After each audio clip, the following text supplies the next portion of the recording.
కడప జిల్లా బ్రహ్మంగారి మఠం మండల కేంద్రంలో శ్రీ వాసవి కనికా పరమేశ్వరి అమ్మవారి ఆత్మార్పణ మహోత్సవాలను పురస్కరించుకుని భక్తి శ్రద్ధలతో పూజలు నిర్వహించారు.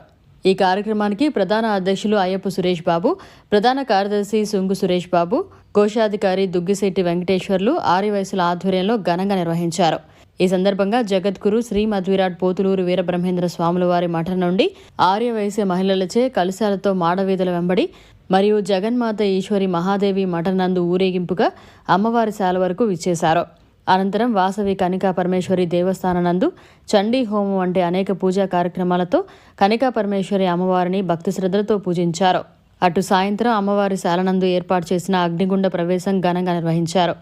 ఈ కార్యక్రమంలో భక్తులు, ఆర్యవైశ్య సభ్యులు, మహిళలు అధిక సంఖ్యలో పాల్గొన్నారు.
మరిన్ని అప్డేట్స్ కోసం మన HN9 టీవీ ఛానల్ని సబ్స్క్రైబ్ చేసుకోండి.